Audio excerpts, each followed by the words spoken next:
Hello, I'm Karen, the Weekend Craftaholic, and today I wanted to walk you through making a child's balloon birthday card. So this is one I made early just as an example to show you what we're going to work through. And I'm just now going to go through some of my supplies. Now, I know I didn't like the effect of the white card in the previous one, so I'm just having a look for a patterned piece here. And I know I've got this one which looks a bit party-ish, but I am going to use the gold lettering rather than silver. So I'm also just going through this pad now, looking at an option for the gold. Now you can see here that it doesn't quite fit the card, and I realised after I'd finished editing this video I probably would have made life easier for myself just to make the card fit the paper, but you live and learn. But anyway, here I am still persevering now with the gold because I really do like that foil effect on this. The only thing is it does turn out to be a little bit too busy for what I'm doing. But anyway, I'm putting that aside for now while I ponder. Now what I'm doing here, I've decided I do want to have a nice pink balloon.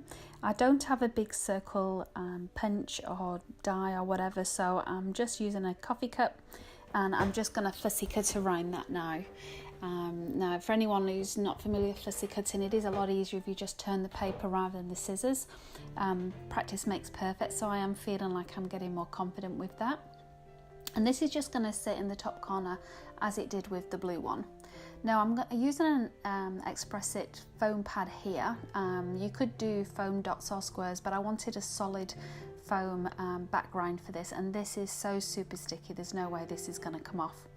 Now I've cut that slightly smaller than the balloon itself just to make sure, try to make sure that there's no overlap, but you'll see as I turn it over now there is a smidge of a bit of the white foam showing through, but that's easily fixed. So there's the circle part of my balloon. I'm just using this nylon cord here as the string for the balloon as I did on the previous one. But before I do that, I just need to snip off a nice little piece of triangle which will make the balloon look the circle look like a balloon. And again, just using some of that leftover, and it's double-sided, that foam, so it really does help. It's super sticky, as you can see. So this is the fiddly part, I'm afraid. There we go, just tidying that up. And then there you go, it looks a little bit more like a balloon. So now it's decision time. Am I going to use the gold? And as much as I love it, I just don't think it's going to work. So back to the drawing board with the, I don't know what it's meant to be actually. It probably looks like fireworks or confetti, but it does suit the card. So because it doesn't fit quite right from the sides, I am just trimming it so I've got a little bit of an edge across all of the sides now. And I'm just going to use my bone folder here just to press that down before I start, because these were shop bought cards, so they always do need a little bit more of a press on those. So with my tape runner, just fixing it to the card front. Excuse me. And there, that's on. Now I can get to work putting the balloon pieces together in that top corner. And now what I would say, the blue card that I made, you could use cardstock underneath that to give it a nice frame. I actually just used a marker pen. You could use Copic markers. I use the Crayola Super Tips instead of wasting your card as well. And that was a tip I got off another YouTube channel actually, which I'll link down below. I think it was Inksphere. I'll have to check. But what I've done here, I've just drawn a little bit of an outline for where this balloon string's going to go. You could use a glue pen. I don't find that it sticks well enough, so I always use my tape runner. It's nice and sticky, and it's also better for when you want to reposition it. So you'll see here I'm just making sure that the sticky side of the string is down, because obviously when you do that twist and turn it kind of goes out, and just trimming it to size. And then just off camera there, I'm just going to erase that pencil line that I made for myself. So as I said, I'm going to use some gold rather than silver on this one. This is actually for a 9th birthday, and I'm using the same stamp actually, but with the brilliance, I think it's Galaxy Gold is the colour of this one. So just a bit of a test stamp before I put it on. And this is a typical mistake of anyone making cards. Everyone should know you don't stamp straight onto the card. So whilst it looked good on the previous one, completely forgot about the fact that I had a pattern background. So I'm just going to use some of that coordinating paper that I use for the balloon and stamping that on instead. The other thing I would say, I did pause the video here because the Brilliance ink takes a long time to dry, so I messed up quite a few versions of that.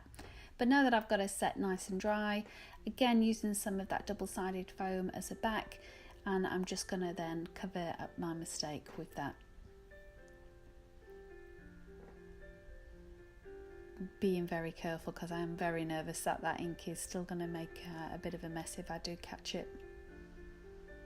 There we go, so mistake covered up, but yeah, you could naturally, if you wanted, you could leave it that way. So a bit hard to see the gold on here on the camera, but I'm now going to use my Wink Stella pen. Now this is a clear one.